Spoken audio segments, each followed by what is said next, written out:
A vida futura. Por estas palavras, Jesus se refere claramente à vida futura que ele apresenta em todas as circunstâncias como o fim a que se destina a humanidade e como devendo ser o objeto das principais preocupações do homem na Terra.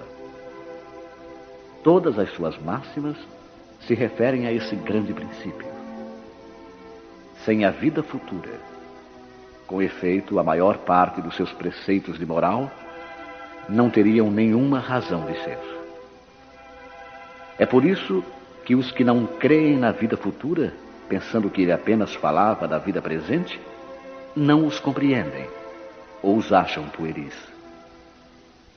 Esse dogma pode ser considerado, portanto, como o ponto central do ensinamento do Cristo. Eis porque está colocado entre os primeiros no início desta obra, pois deve ser a meta de todos os homens. Só ele pode justificar os absurdos da vida terrestre e harmonizar-se com a justiça de Deus. Os judeus tinham ideias muito imprecisas sobre a vida futura. Acreditavam nos anjos, que consideravam como seres privilegiados da criação, mas não sabiam que os homens, um dia, pudessem tornar-se anjos e participar da felicidade angélica. Segundo pensavam, a observação das leis de Deus era recompensada pelos bens terrenos, pela supremacia de sua nação no mundo, pelas vitórias que obteriam sobre os inimigos. As calamidades públicas e as derrotas eram os castigos da desobediência.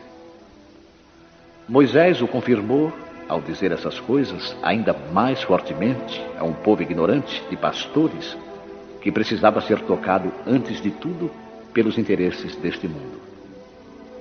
Mais tarde, Jesus veio lhes revelar que existe outro mundo, onde a justiça de Deus se realiza.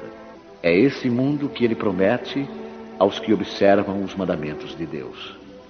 É nele que os bons são recompensados. Esse mundo é o seu reino, no qual se encontra em toda a sua glória e para o qual voltará ao deixar a terra.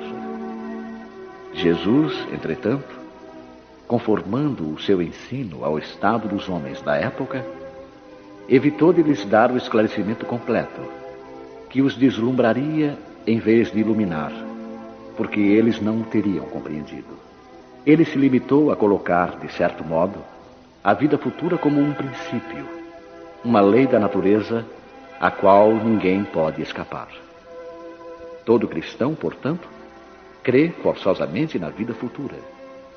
Mas a ideia que muitos fazem dela é vaga, incompleta, e por isso mesmo falsa em muitos pontos.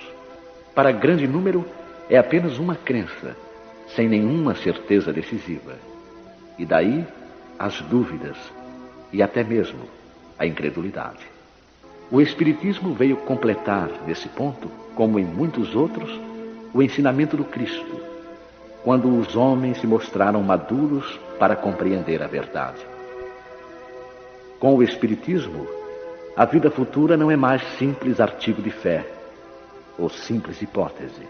É uma realidade material, provada pelos fatos, porque são as testemunhas oculares que a vêm descrever em todas as suas fases e peripécias, de tal maneira que não somente a dúvida já não é mais possível, como a inteligência mais vulgar pode fazer uma ideia dos seus mais variados aspectos, da mesma forma que imaginaria um país do qual se lê uma descrição detalhada. Ora, esta descrição da vida futura é de tal maneira circunstanciada, são tão racionais as condições da existência feliz ou infeliz dos que nela se encontram, que acabamos por concordar que não podia ser de outra maneira, e que ela bem representa a verdadeira justiça de Deus.